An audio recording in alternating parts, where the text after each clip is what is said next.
Welcome to the Dark Mind Podcast.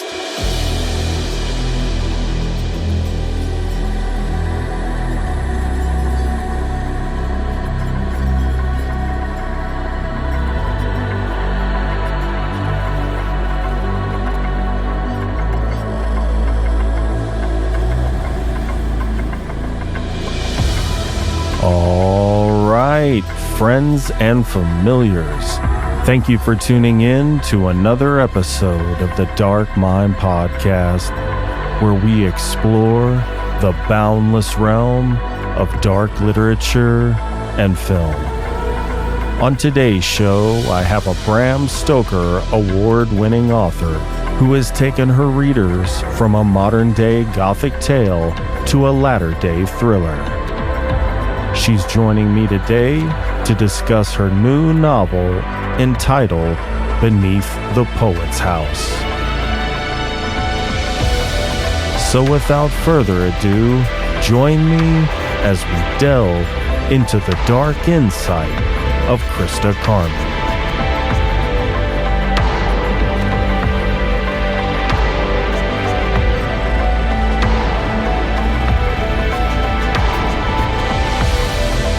All right, friends and familiars, we are live on YouTube, Twitch, and X with Christa Carmen talking about her new novel, Beneath the Poet's House. Christa, welcome back to the show. Thank you. Thank you so much for having me. Love being here. Love your show. So this is great. Thanks. Oh, absolute pleasure having you back on the show. Thank you for joining me on this 26th day of September 2024. After reading your phenomenal novel, The Daughters of Block Island, I couldn't wait to find out what you had in store for the readers next. The title Beneath the Poet's House was as enigmatic. I always mess up that word. Enigmatic. Did I say it right? You did. As the plot and the characters themselves. You succeeded once again in creating your ineffable signature atmosphere, a mixture of the mysterious, bleak, and somewhat sinister, yet with the kind of Gothic beauty exuded by an ancient cathedral or quiet cemetery. So I thoroughly enjoyed it, and I feel like I'm witnessing your rapid rise to literary greatness. So be sure to make time for my show, no matter how high the popularity rises. Oh my goodness. Well, thank you. Those are such kind words. I so appreciate, that's what I strive to do. Was everything you just said, the mixture of the atmosphere, the dread, the setting, the Gothic. So thank you. Absolutely. And I know you don't attach a whole lot of significance to awards, but you got to admit, your first novel, Bram Stoker Award, this novel, psychological thriller, for those listening that haven't read it yet, absolutely incredible. So we're about to get into it. Thank you. Thanks. Well, so the book is about a woman named, and I believe it's Saoirse? Correct. All right. The book is about a woman named Saoirse who has just lost her husband, Jonathan, to a drug overdose. And due to being harassed by one of his best friends, Aidan, and haunted by dark memories of finding her husband after he had been dead for 3 days, she decides she needs to move away and chooses Providence, Rhode Island as her destination. She feels compelled to rent the residence at 88 Benefit Street, sight unseen, but quickly finds the proximity to a 19th century graveyard and an atmospheric rose garden in the back of the house very inspiring. So, what she was not expecting was to stumble across 3 strangers in an unknown basement, or I don't even know if you could call it a basement because it was under the basement, some sort of subterranean lair, I suppose. And they were engaged in a séance who inform her that it's not truly her house. It belongs to Sarah Helen Whitman, who is a major focal point of both the story and the inspiration for it. And that is where the story begins. So could you tell us a little bit about Sarah Helen Whitman? Absolutely. So Sarah Helen Whitman, obviously I just find her such a fascinating historical and literary figure. So I mean, most people, if they know who she is, they know her as the brief fiance of Edgar Allan Poe. And I might be going kind of ahead a little bit to include some of these points in my answer, but kind of hard to divorce them from who she is. So she did live in Providence. She was married to John Whitman, and he died. They hadn't been married for all that long when he passed away.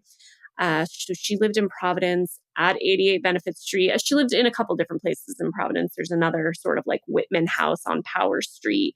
But the 88 Benefit Street is one of the really well-known locations because it is where Poe saw her on, I believe, his first trip to Providence. And it's been a little while since I did so much research for the book. And now that it's been a year since I finished it, it's like some of the details grew a little hazy in my mind. But on one of his trips to Providence, he was walking with a poet in Providence at midnight, and they passed by 88 Benefit Street and Sarah Helen. Well, at the time, it wasn't 88. It had a couple different numbers throughout history.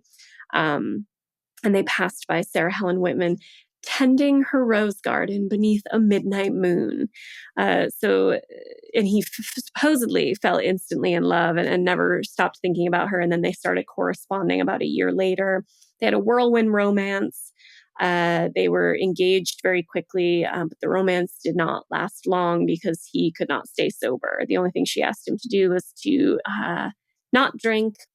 He came to see her not long before their planned Christmas Eve wedding, and she broke it off with him because he had been drinking that morning. But aside from Poe, Whitman was just this really awesome person in her own right. She was super into spiritualism from a scientific standpoint. So she was sort of like interested in the potential science of the afterlife. She is, according to documents, the first person in Providence to hold a recorded séance in the city. She was a women's rights advocate and transcendentalist, and just sort of a really sharp-witted and articulate literary critic. And then another interesting thing about her is after Poe's death, she became one of the staunchest defenders of his reputation, both from a literary standpoint and a personal standpoint. And you said that most people, when they hear her name, they kind of automatically go to that romantic time that she spent with Poe. So is that kind of get in the way of her legacy a lot? You know, it's hard to say because, I mean, I do think Poe is something special. I don't mean to say that I think that like his star rose when hers should have necessarily been equal to his, but he comes up in the image search. Yeah, right. I just put in Sarah Helen Whitman. Yeah, he will. That is bound to happen. But yeah, I think that she is definitely not given as much credit as she deserves for her contribution to American letters, to poetry, to spiritualism in the 1800s, she wrote a lot of satire and, speeches, and she was just a really remarkable person. And I also like the fact that she was like very smart and very sort of like in this hip literary crowd at the time. But she also was sort of like this original goth girl in a way. Like, she, like just the fact that she was tending her garden under a very midnight demure moon. Like, yes, totally. Totally demure. Totally demure. She gardening with like a white gauzy veil at midnight. She wore a coffin pendant around her neck. She was very interested in death and what comes after. And so she's just, I think Poe kind of gets that reputation as like the original, goth, the Poe boy. He's like the goth superstar, the melancholy. I think there's a quote in the novel, like, oh gosh, what is Emmett call himself, like the goth English major in the back of the class quoting James Joyce or something. Like he's this very he's a whole vibe. Yeah. And I think she was a whole vibe and doesn't get enough credit for being so. Gotcha. And you said she was was it a occultist or a spiritualist from a scientific standpoint? Yeah, I mean, she called herself a spiritualist, and she is called, in historical documents and in sort of analysis of what she was doing at the time today, she's called a spiritualist. I mean, you could probably argue, I mean, it depends on, I guess, exactly what you ascribe to the definition of an occultist. I kind of think of it as the difference between, somebody today that's like, it's like somebody that like studies like accounts of near-death experiences and accounts of as opposed to like somebody that's watching ghost hunters on TV. Like, I don't think she was into it from a scandalous sort of like salacious nature of like shocking her mother, although maybe she might have wanted to shock her mother a little bit. There's a bit of her relationship with Poe was wanting to shock her mother because her mother did not like Poe. Yeah. But yeah, I think she was coming at it from I think she came at everything from a very intellectual standpoint. Her interest in transcendentalism and poetry and literary criticism was all kind of tied into the spiritualism as well. Well, speaking about spiritualism, the three people she meets are named Lucretia, Roberto, and Mia. And while they don't seem outright nefarious, was it important for you to kind of keep their motivations unclear to build the suspense? Definitely at first. In the early couple chapters, I definitely wanted them to seem like, who are these people? But then once I kind of like tipped Saoirse over the hump of like thinking like, oh, I think these are actually like cool, nice people, then I just went totally with that because I wanted them to be her allies. I wanted them to establish themselves as her trusted friends very quickly after the fact. But yeah, I had to milk them for a little bit of suspense when the novel starts out. And that's not a huge spoiler because it's like after like chapter 2 or 3, when she gets coffee with Lucretia, she's sort of like, all right, I think this girl is genuine. Yeah. Well, since you said that, then I don't feel bad about saying this. Is when I first read it, I was like, she said something, she yelled at them. I was like, what are you doing? They're in the middle of a weird séance. They're going to sacrifice you to the devil or something like that. Yeah. Yes. No, totally valid reaction to finding people like chanting over a Ouija board in your basement of a house that you are on the lease for. Yeah, I definitely would have just backed away. Well, what was your process for developing these characters' unique traits, and how did you ensure that each one would bring something different to the story? Especially Lucretia, she had like this childlike curiosity and playfulness about her, and then Mia was kind of like the stoic. I wouldn't say she was in charge, but like if you met the three of them, you would assume, oh, that's the one that kind of runs the show. Yeah. So interestingly enough, I like that this is kind of an early question that you have for me because I feel like the three of those characters were probably the first thing in this book when I was writing it that like they were like very much part of the foundation of the story.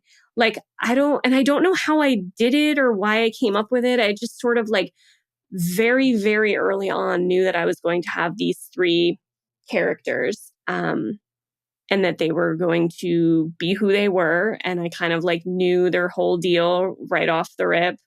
And I used them, like sometimes if I started writing in a direction and I wasn't quite sure where I was going with it, I kind of used them as a grounding point for myself. I can't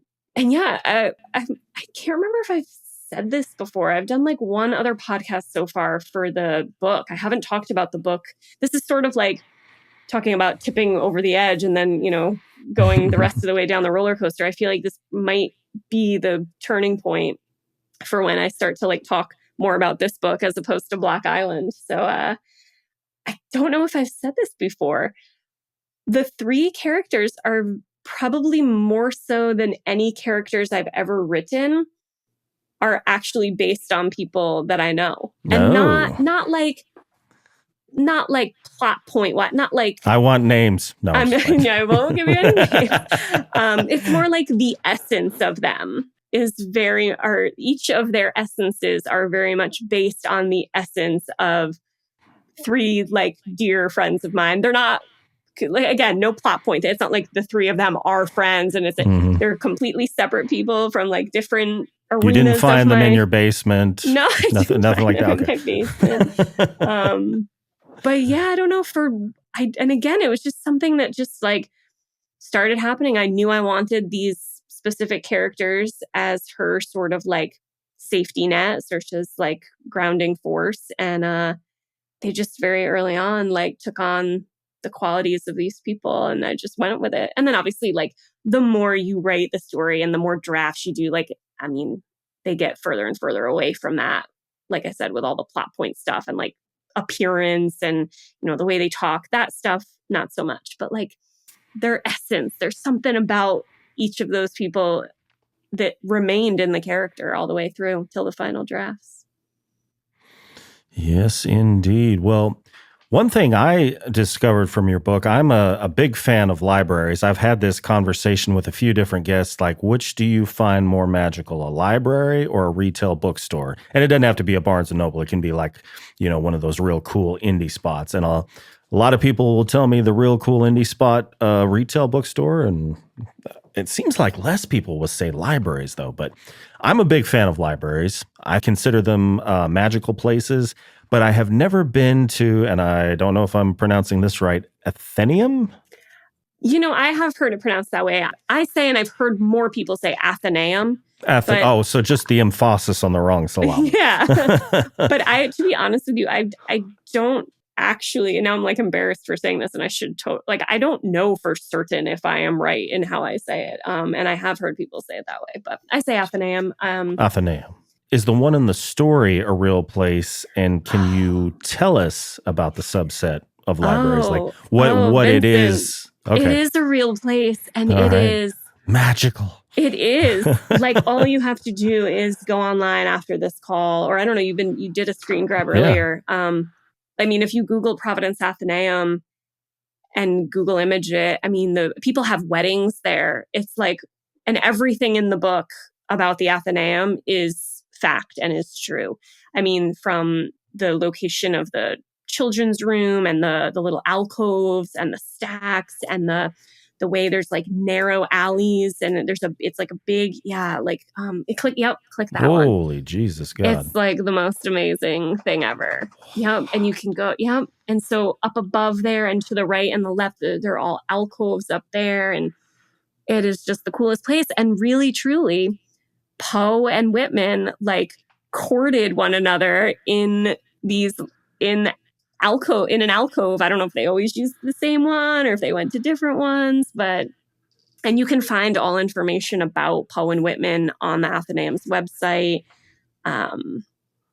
It's great. I have a membership there, even though I don't live super close to it. I'm like an hour away, but it's just the coolest. I wish I could. Ever are in Providence, definitely. I wish I could blow this up. Let's see. No, can't do it. Oh, well. And the fountain that I talk about in the book, that is all completely real, and all the details I included about it are facts. There's this very cool fountain. It was a public drinking fountain for the longest time. I think you just passed it. Oh, what am I looking at? You go back down a little more. It was like the bottom left. The fountain, you said? Yeah, is that right there? Yep. See on the left, podcast 325, New England Legends, the legendary fountain. Oh, gotcha. Right there. Is that it? It's hard to... Yeah, I think that's it. Yeah. It's hard to see. I'm like squinting. Yes, those are all pictures of it. And it says, "Come hither, everyone who thirsteth." And it's just really cool. So, interesting. Yes. But what sets them apart from normal libraries? Isn't there some research? Yeah, I mean, it's supposed to have a scientific bent to it. And like, for example, the Athenaeum in Providence, they always have exhibits up, and they actually have artifacts. They have a poem of Poe's that when he was there at the Athenaeum, it was originally published anonymously, and he signed his name to it, and they have the copy that he signed. And unfortunately, the last time the exhibit was up, I actually missed going to see what they had up. They kind of go in cycles. They'll put out their Poe and Whitman exhibit on some sort of like regular schedule since they have it in-house. And I know they share documents and things with other libraries, kind of like museums do different things, travel and make appearances in places so members of the community can experience new things. So some curated exhibits just like in the book? Yes, awesome. exactly. Well, eventually feeling the need to come out of her shell and spend time with people, Saoirse meets Lucretia. Saoirse and Lucretia. That's very, I like the way that flows. I have a couple friends in my writing group that always give me shit for having weird names of characters in my books. I'm just like, it pleases me. I think that slides together perfectly well. Saoirse and Lucretia. Meets her for coffee and then decides to join the whole crew in a séance in the underground space beneath her home. And Saoirse has an extraordinary experience during the séance, which gives her an otherworldly inspiration to write, particularly poetry. So the séance is kind of a pivotal moment for her in the story. What was your intention with this scene in terms of plot progression and character revelation? I can't say all of it. No spoilers, yeah. So there's some aspects of it that are meant to foreshadow things that will come later. I'll do like the movies. Yes. Hush now. But it was, again, like this book was, it's funny because I don't even want to get into it right now because I am so in the thick of writing and finishing a new novel right now that this is like an extra point of contention for me to even have to say this. But oh my God, writing Beneath the Poet's House was so easy compared to both Daughters of Black Island and the one. So if I had to rank it, the novel that I'm working on right now is all the way up into the effing stratosphere in terms of difficulty for me to get it done. And then Daughters of Black Island is somewhere in the head height range of it. And then I don't know what was up with Poet's House. It's just is it just from a research standpoint? It wasn't just the narrative, act of writing the book came so easily to me. The story, as you read it, is pretty much exactly how it came out of my head in the first draft. So it's I almost can't even really answer your question as to what was I aiming for? I don't even know if I knew, but part of me must have known. It just came out that way. I just was okay, next they're going to do a séance and she's going to have this experience and this is what it's going to mean for later. It just all kind of came out in order naturally and it was wonderful. So Daughters of Black Island, whatever you're working on now, crafted narrative, Beneath the Poet's House, stream of consciousness. Yeah, I think so. Okay. Yeah. Interesting. Yeah.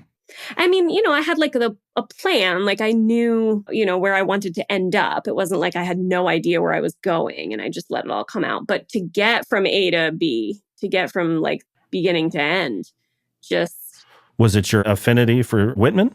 Maybe I had some sort of supernatural experience. Did you engage in a séance?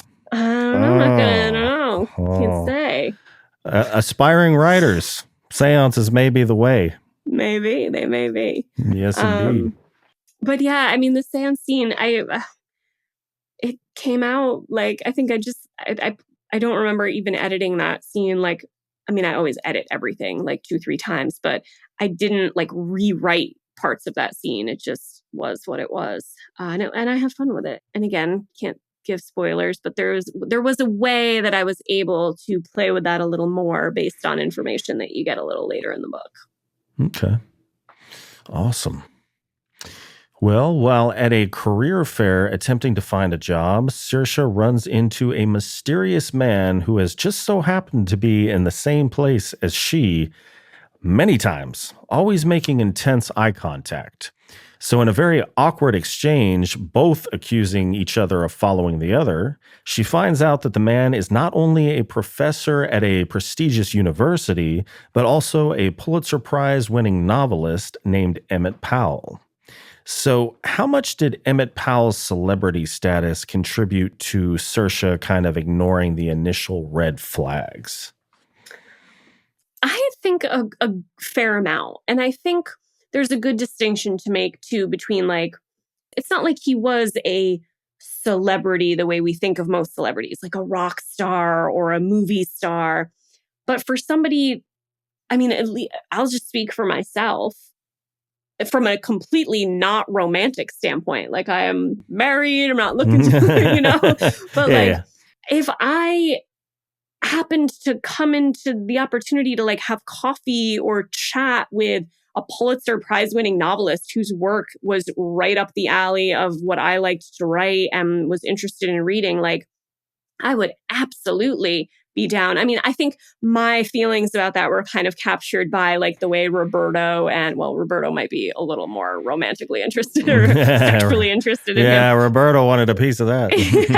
But, they both are sort of like, well, like, of course you had to talk to him. Like, it's Emmett Powell. Like, I kind of thought of him, like, I was thinking of like a celebrity author of like that sort of status, like so many writers in any writing community, regardless of genre, I feel like would be jumping at the opportunity to speak with that person. And I think that was kind of a way in for him to start talking to her. And I absolutely think she got, it was a combination of who he was being intriguing and then who he was for better or worse, right? For better or worse. There's sometimes a level of like security, it's like, I think she makes the comment at one point, like, he's Emmett Powell. He's not going to murder me. Like, he's a professor at Brown. He's, he gives lectures. He's, in magazines. Like, people know him. Like, he's not going to do anything crazy. Yeah, it was, I'll just stick with that. Yeah. I'm trying to tread carefully here. Well, one of the first major red flags is Emmett's very childlike infatuation with her, which could be seen as either genuine immaturity or as a manipulative kind of way to, get into her pants, I suppose. Saoirse is emotionally mature enough to see through it, but also second guesses herself after rebuffing his advance. Was this a matter of Emmett gaslighting her, or was it a weakness in her emotional armor? And can you kind of expand on that?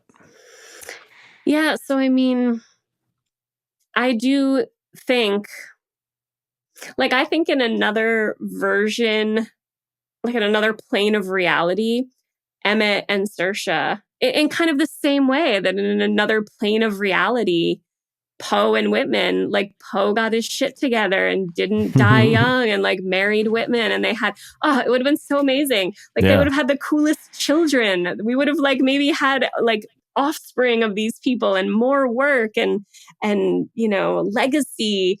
And they just would have been so great together.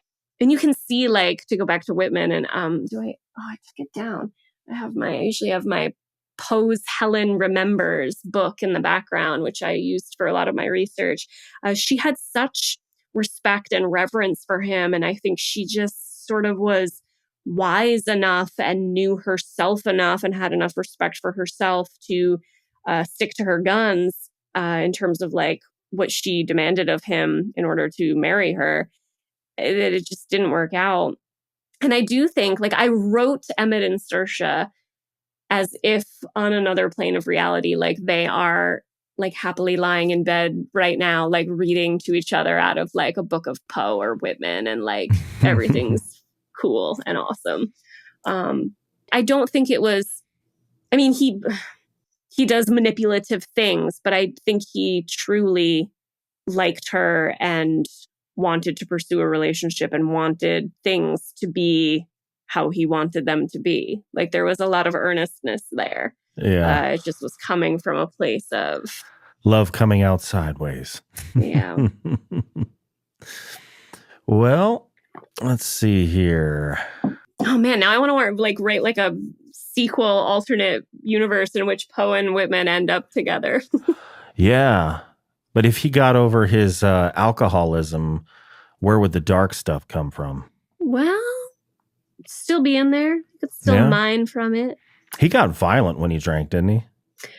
So you should read Poe's Helen Remembers, because there are a lot of misconceptions about Poe. And really? So a man named Griswold that published his obituary. Do you know what? Do you know? I don't want to like. Do you know anything about this? I don't want to like. No. Okay. No. So when Poe died, Griswold wrote Poe's obituary, and he was a literary rival of his. So he wrote this like absolutely caustic, inflammatory obituary, like claiming that Poe, like there's no evidence to suggest that Poe was actually a laudanum addict, and that rumor like swirled for years and is still sort of like, oh, he was a drug addict. There's so many misconceptions about him, and no, from all of the research that I did, there's no actual evidence that was true, that he was violent when he drank. Rufus Wilmot Griswold. No wonder I couldn't remember his name. His name Rufus is Wilmot Griswold. Rufus Wilmot Griswold. You suck, Griswold. Yeah, he actually, so funny that you said that. We had like so I was on an Edgar Allan Poe panel at Necronomicon with some really wonderful people.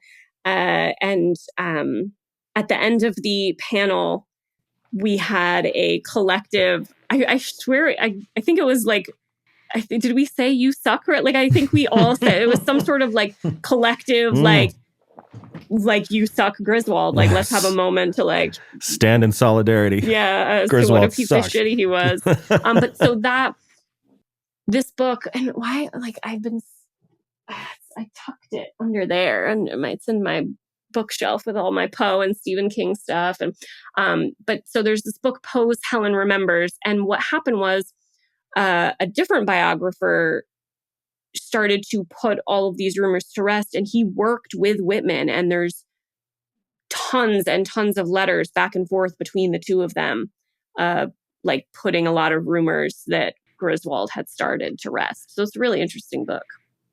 Interesting. I have to check that out. Yeah. Well, one of the things Saoirse does to help her mental health is adopt a cat, more specifically a black cat, which is hard to find a home for because of the superstitious baggage it carries. I remember when I was a kid, it was dangerous for black cats, especially like, not, or, out roaming free on Halloween. They would do horrible things to black cats. Oh, weird. God, that is. Well, the fact that, black cats are hard to find homes for parallels feelings of rejection and misunderstanding. Was this an intentional parallel with Saoirse's own experiences, and how does it deepen the reader's connection to her character?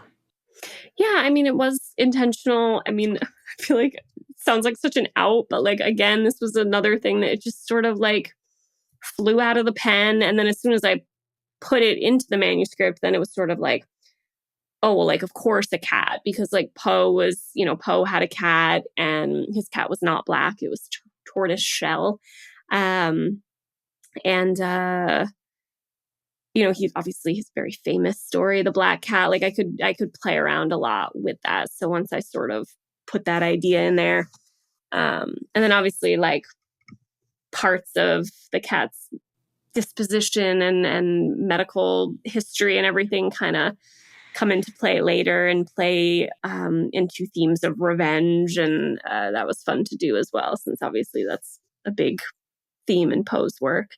But yeah, at this point in my writing, I hate making a statement of like, I never read reviews, or I always read late reviews, or I try not to read. Like, none of those are really 100% true. It's sort of like my general way of operating is that I don't read reviews.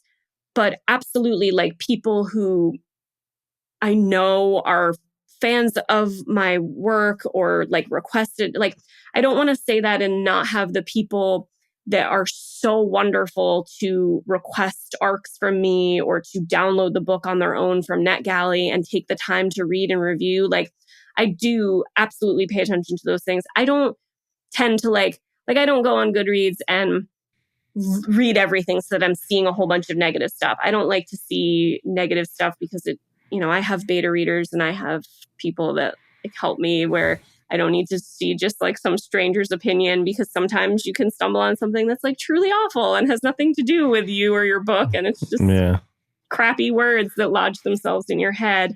Is there book review trolls? Oh, hell yeah. Hell yeah. But I will say this, that was a very long-winded sort of preface to saying, I did see a couple early reviews of Poet's House, where like a couple of very dedicated, committed cat people were not super pleased with like Saoirse's treatment of her new pet, because she, she gets a new pet and she's also in a new relationship, and like, like, I get it. I mean, would you spend the night away from your house right after a dog? Like, yes. Does she do?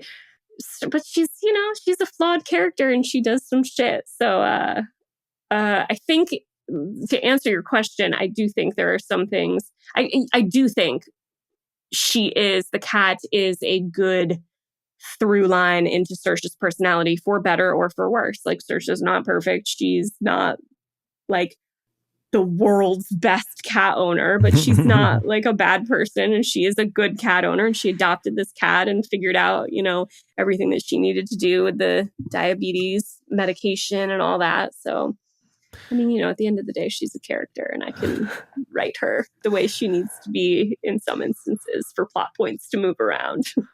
Well, if you whitewash her, there's nothing compelling.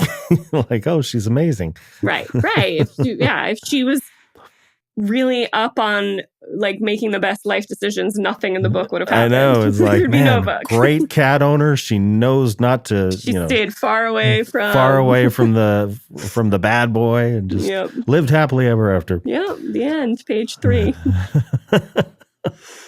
Well, and as you mentioned, the cat was diabetic, required insulin. Saoirse had cardiomyopathy and depression, had to take beta blockers and SSRIs.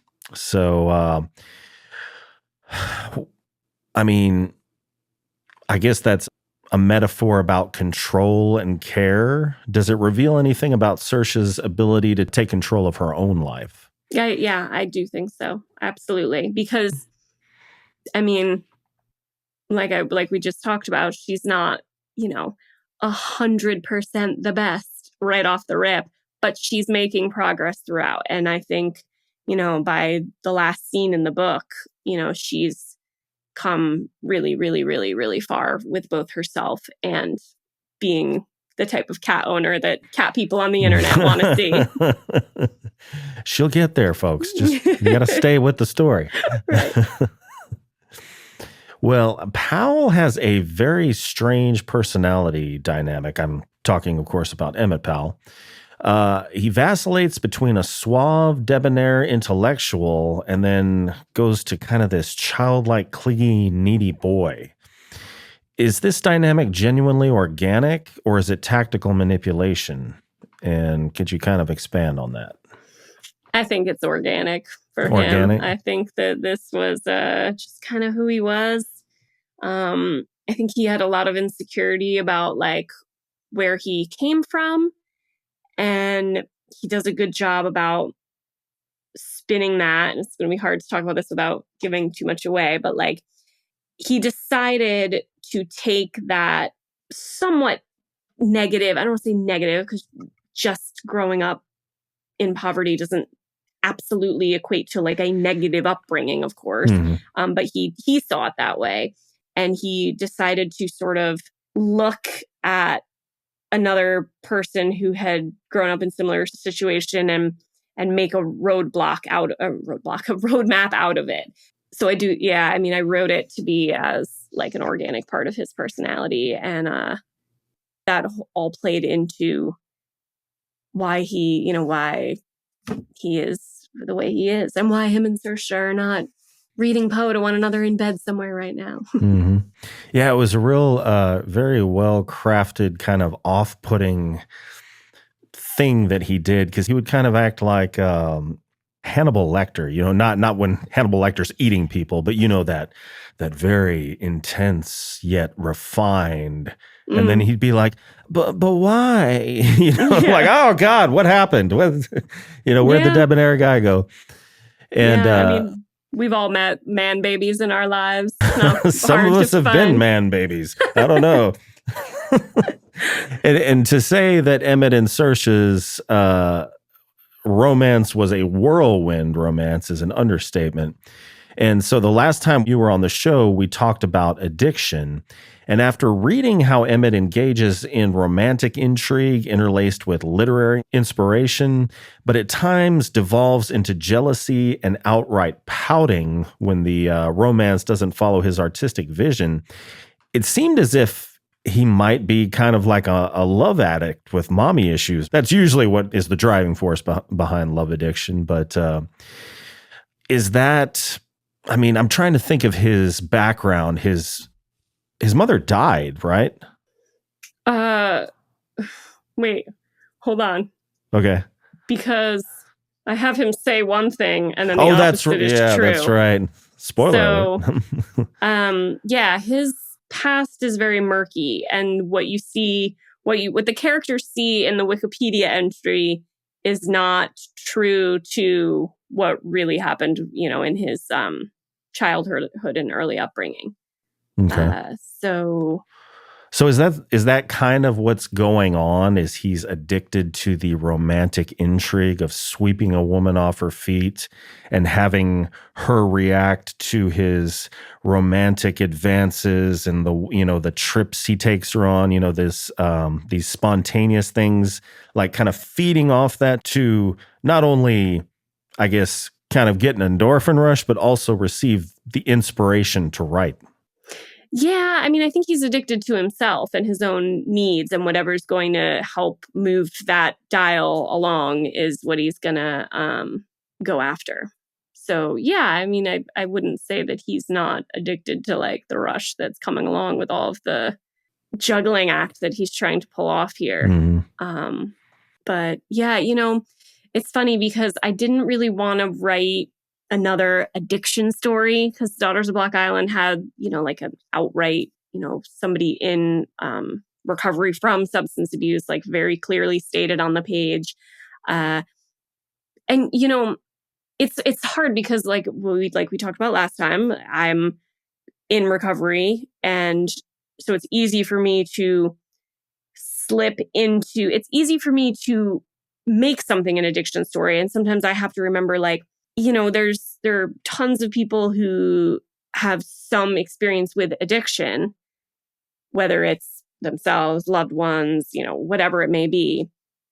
But I would almost say that there are more people who have an experience like what I tried to capture with this book, which is sort of like, I don't even want to say gray area addiction, because it's more just like problems associated with drugs and alcohol that's not actually addiction. Because I didn't want to write Saoirse's husband, Jonathan, his character, as an addict. I wanted him, because I've met people like him, and I've met people like him in rehab. So I guess maybe one could argue that like it is the same thing, but I don't think it is. I think like I get it. It's like, it's the same results for different reasons. Like, they're not trying to change the way they feel. They're like, they're a lawyer, so they're getting jacked up on Adderall, but then coming down on Xanax so they can sleep and then get up at 4, right. And when they wake up in the morning, the goal is not like, I'm going to get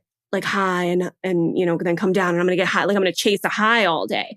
The goal is like, I'm going to, perfectly stated. Like, I'm gonna function at this superhuman level. Yes, and I need these things to do it. And especially, I find, like I had these characters, they were not in their 40s, but they were close. So it's, just the sort of, when you're in your 40s versus in your 20s, the stuff you get, the stuff that, so essentially, and I actually, maybe I should have corrected you, but I wasn't even thinking of it at the time because that's a gray area. You mentioned at the beginning of the show that he died of a drug overdose, but I technically had him die of like a heart attack related to drug use with all of the sort of stuff that he had on board. And he was a drinker, and, he had a high stress job.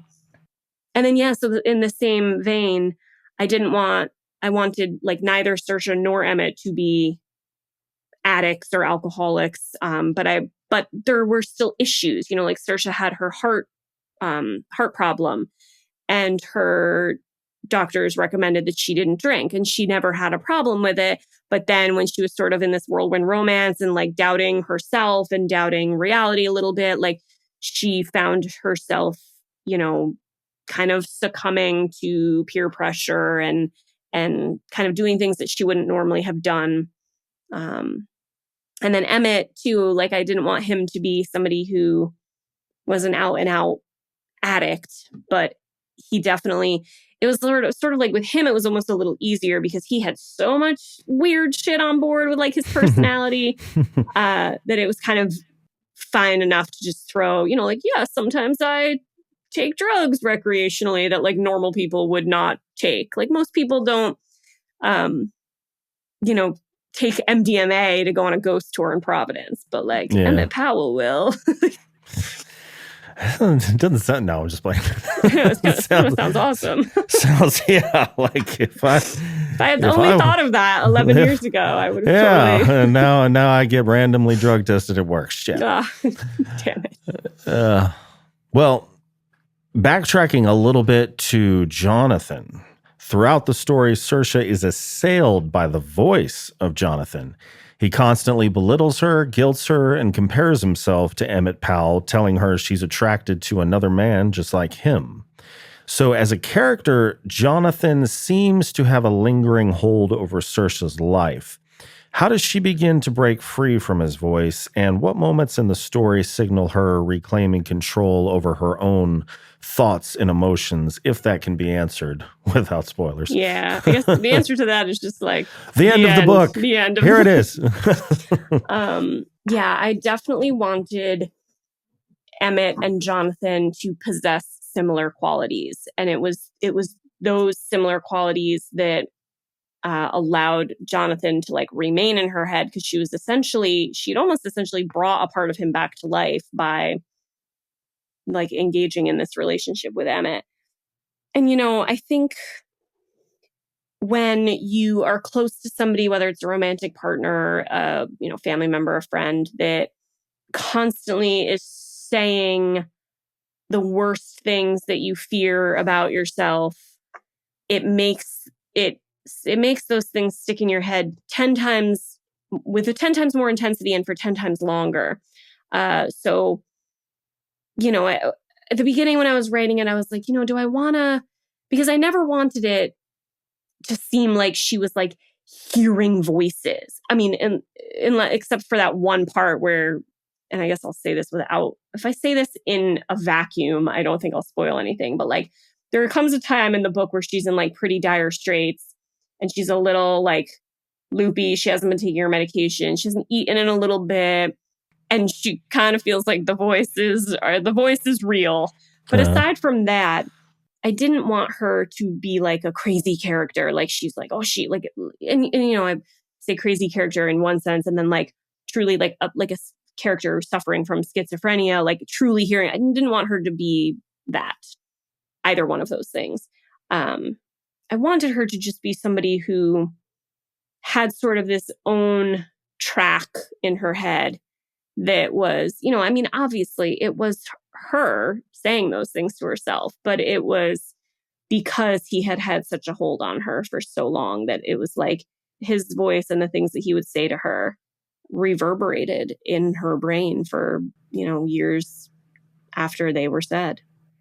Yeah, it's horrible how, like, you can understand if it happens between the ages of 7 and 11, but even when you're an adult, people's words can get embedded so deep in your unconscious mind that it's like this separate part of your brain that talks to you. Right. It's really god awful. Yep. Well, there are a lot of highly unlikely, almost impossible coincidences between Emmett and Saoirse that she doesn't necessarily believe, but refuses to refute or examine further because she wants the dream to be true so badly. And I can totally relate to this in both romantic and platonic relationships in the past. Which aspect of the gaslighting and manipulation created such a strong sense of basically denial, I suppose, in Saoirse? Well, again, like how the voice of Jonathan, was like kind of truly her. I think once she'd gone a certain way down the path that she was on, she was almost like her own worst enemy. It was like she didn't want to admit to herself, to Jonathan in her head, because he was also singing this from the rooftops. She didn't want to admit that she had made a mistake because she had made such a terrible mistake by devoting so much of her life to Jonathan. She just didn't, it's like, I think a lot of people can relate to that, right? Like you get into a new relationship with somebody and you just want it to be what you thought it was and it's not. And you're like, well, maybe I'll just stick it out a little bit longer and see if it gets better. Red flag.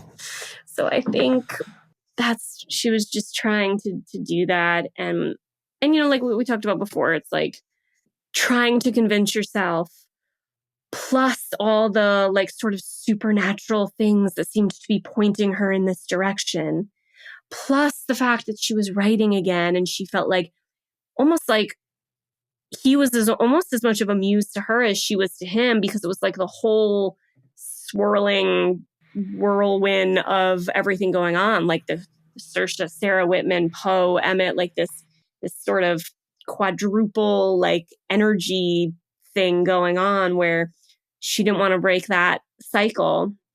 Plus the fact that he was a, revered, award-winning, respected celebrity author, like all those things.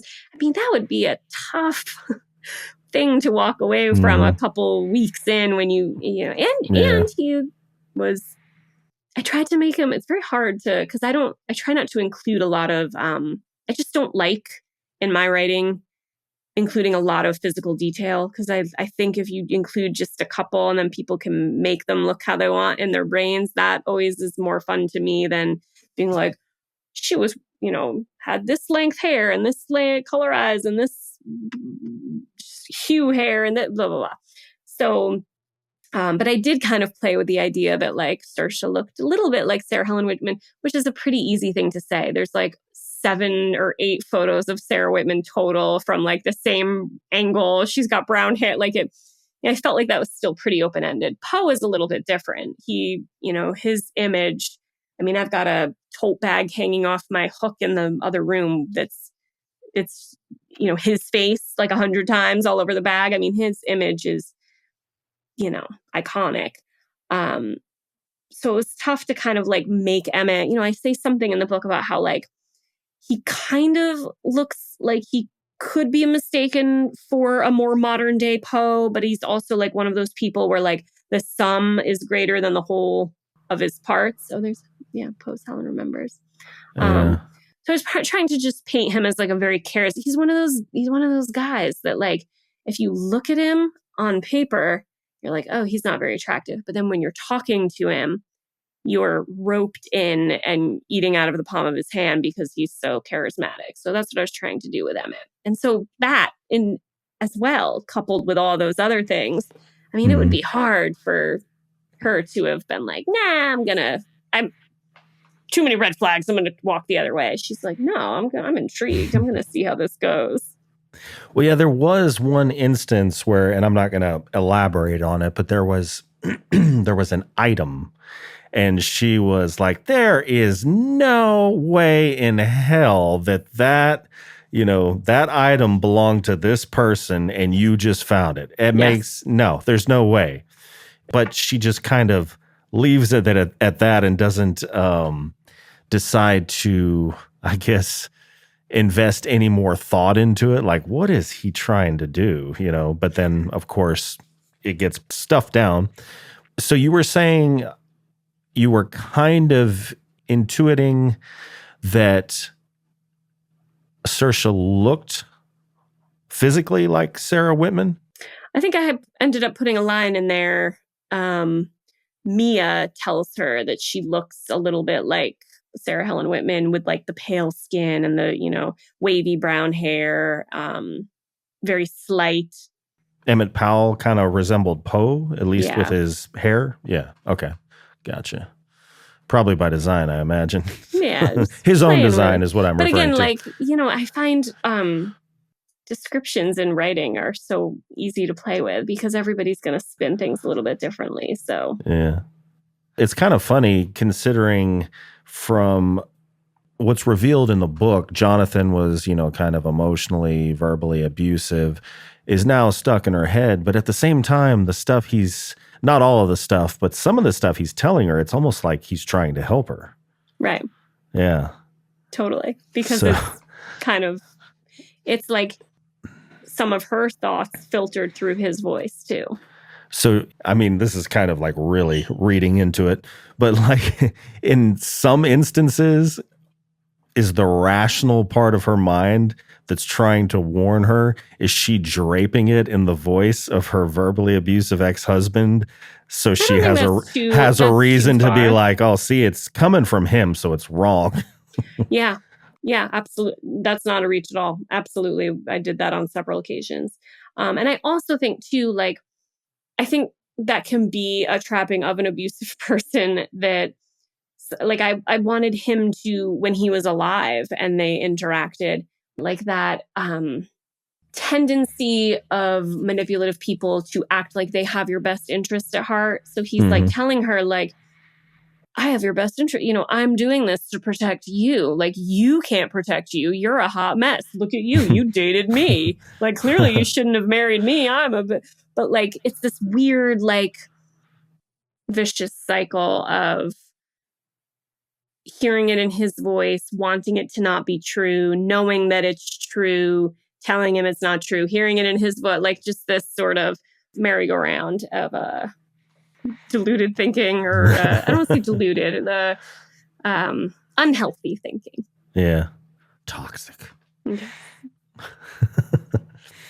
Well, one of the most emotionally abusive aspects, if not the most abusive, was both Saoirse's husband and father insisting that she disregard her own health to become pregnant, even though her history of cardiomyopathy, which she inherited from her father, could result in her not surviving the birth. Her father shares the same condition, but was obviously never in the position to become pregnant.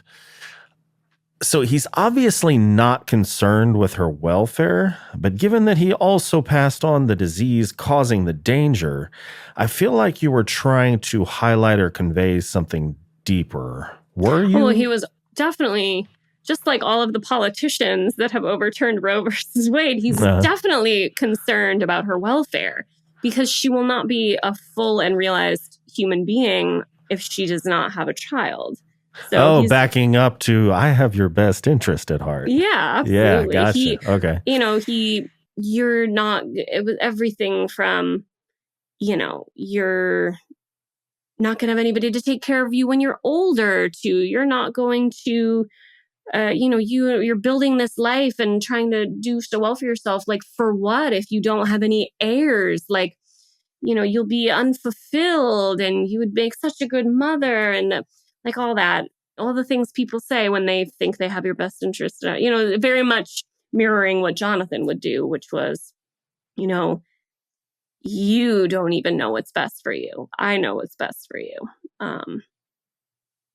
Which, obviously, this wasn't really pertinent to the book, and the book had to be edited, and I couldn't be a 200, but I was kind of interested in why Saoirse's mother even married that dickhead in the first place. I'm not really sure. I didn't have to explore it for the purposes of the novel, but the relationship was short-lived, and he sucked.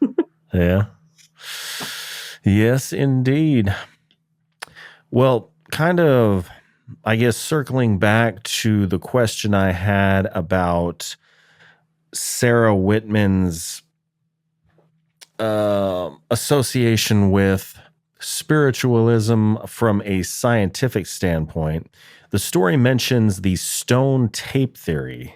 Can you tell us a little bit about this theory and whether you believe it yourself, or was it just used as sort of a narrative element for the story? So everything in the book that Mia and Lucretia and Roberto talk about having to do with the stone tape theory is correct. Like where the term originated from that, I think it was the BBC in like the 1980s. It was like a special that aired around Christmas time that kind of was all about this idea.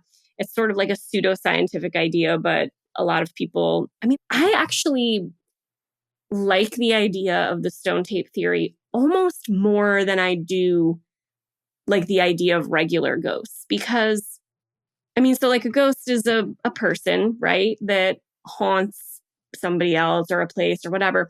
The stone tape theory is like the idea that like a thing can hold on to the energy of what took place there. So like in my book, to make this a little clearer, because I'm probably confusing people that are listening, like in my book, you know, Sarah Helen Whitman's house, 88 Benefit Street, that also is all true too. That house is standing right now. And the graveyard is in the backyard, essentially. And that beautiful old, very, very dangerous because it needs to be renovated cathedral is in the backyard. And so to think, I mean, the idea of like these people that we have all been so fascinated with for centuries, like walking on these sidewalks and through these doors and through these cemeteries and, you know, weaving in and out of, you know, I went to, unlike Daughters of Block Island, where I didn't get to go anywhere for any of my research because it was all during COVID.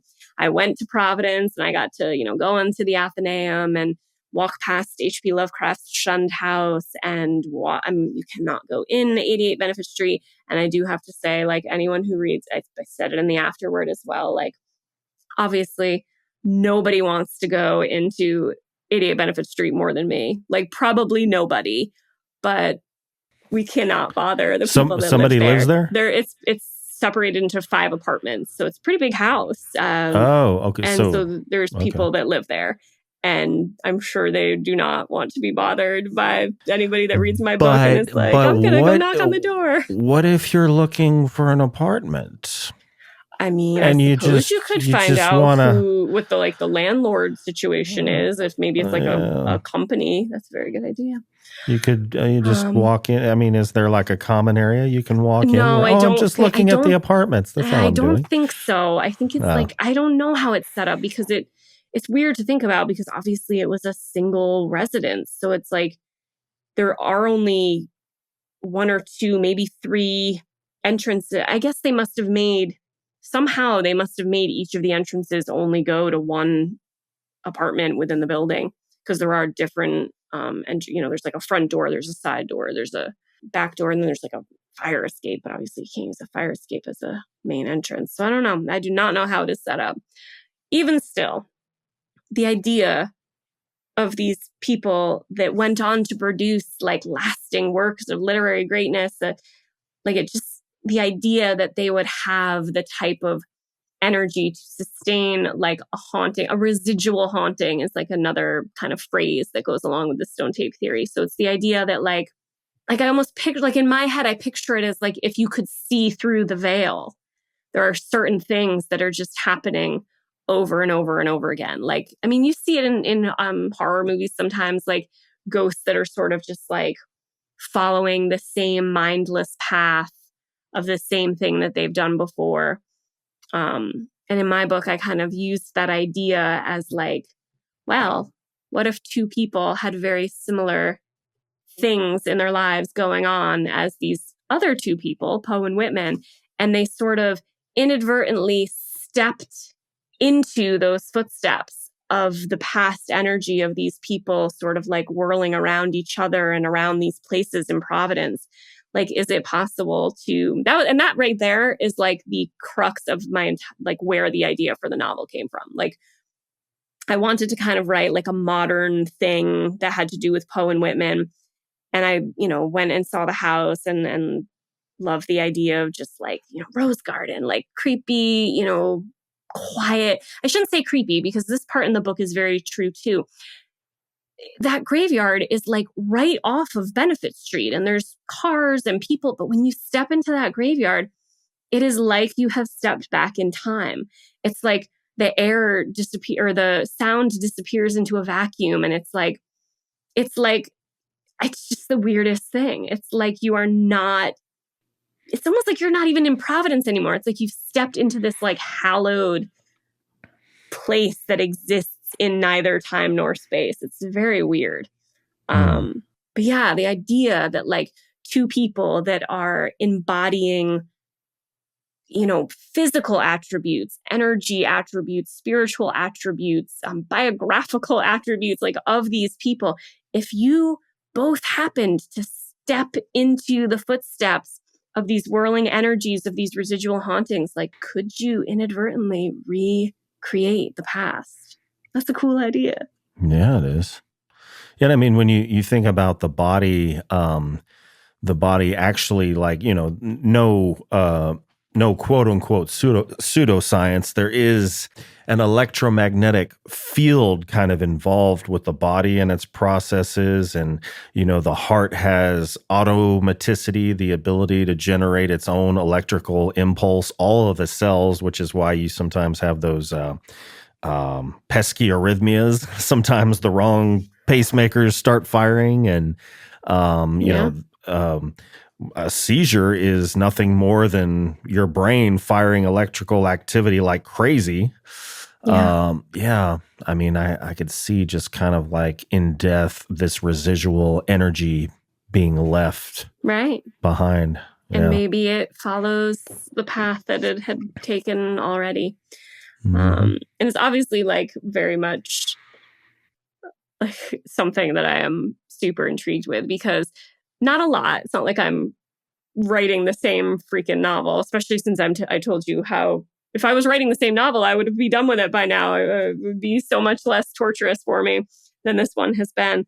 But there are actually elements of residual hauntings in a slightly different way, but still the idea of like ghosts being doomed almost. It might be too strong a word. Fated to walk predetermined paths over and over and over again. So I'm kind of like playing with a portion of that idea even in this new novel. I hope that's not real. I know, right?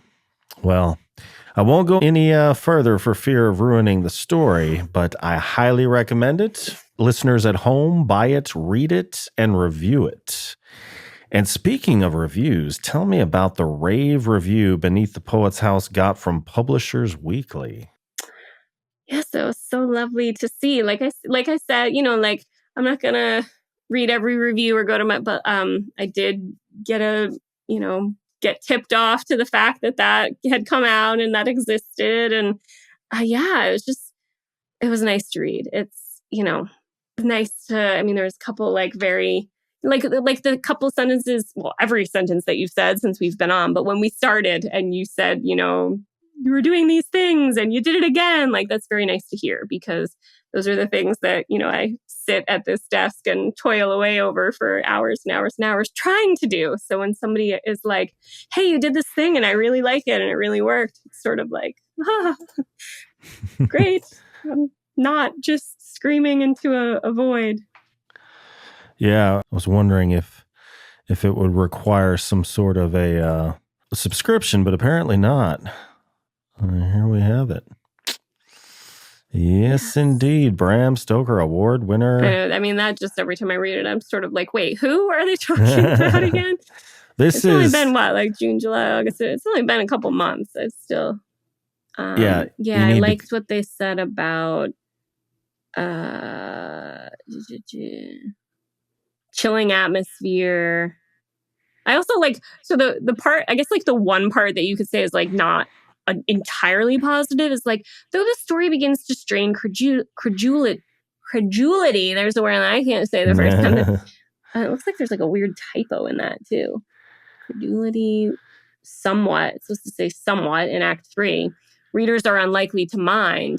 But it's sort of like, I also feel like, and this happened with Daughters of Black Island a lot too, like, and I swear to you, I'm not just like saying this to cover my tracks after the fact. Like, no, that's what I was trying to do. Like, really, truly, like, I have notes from Daughters of Black Island where it's like, I was trying, like, there are elements of a Gothic novel that, like, are supposed to be over the top. Like, that's kind of part of it. It's supposed to be melodramatic. Like, have you read The Monk? Have you, like, it's bonk. Like, there's got to be a bit of a bonkers element. It's just the bonkers element is like one of the reasons why one of the last Scream movies, I finished watching it and I was like, dude, that was a Gothic novel on the screen. Which one was it? I can't remember if it was I think it was the newest one.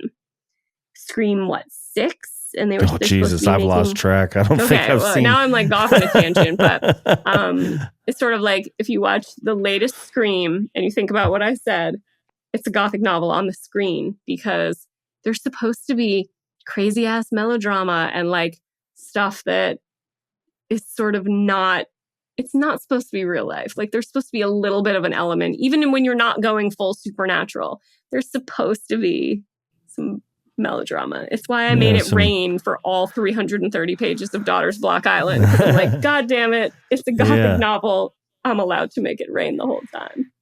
Well, I mean, places like Seattle exist. Is that a possibility? Just rain. Yeah. Well, let's see here. The last time we spoke, when you were on Dark Mind Radio, we talked about Beneath the Poet's House, but you also mentioned working on another project, which I assume is the same one that you've been alluding to. Yes. Couldn't get you to reveal any details, though, not even with threats of violence. No, I'm just playing. But are you able to talk about it now? No, but we're we're so close. Actually, just today, just this morning, was talking to my very lovely literary agent about like we should be able to announce it very soon. So yes, very close. I will. Just are you whispering things? Oh, I thought I was like, are you whispering things to me? Well, no. I started to say something. To tell you? Yeah, no. I was starting to say something, but I interrupted you, so I kind of trailed it off. I was like, well, it worked. I was like, are we doing a code? Do you want me to whisper it? But yeah, very close, very close. Maybe, I don't know. Hopefully, definitely by the end of October. Let's just say that, because sometimes things move slowly. But I would say by Halloween, I'll be able to. For Halloween, hell yeah, perfect. Yeah. Perfect timing. Yeah, I'm excited. I'm really pleased with it and happy with it. But I also want to rip half my hair out over it as well. So it's been a wild ride, this one. Gotcha. Well, are you collaborating with anyone or branching out into any new creative ventures that might surprise your readers? I don't think anything that would surprise readers. I did do another collaborative editing project this past year that released. I don't think we talked about this on the Dark Mind Radio, right? I think it was a little too early. But at Necronomicon, myself and Lauren Elise Daniels, L.E. Daniels, she writes under, we co-edited another Rhode Island horror writers anthology. Rhode Island, New England, kind of expanded a little more broadly with this one.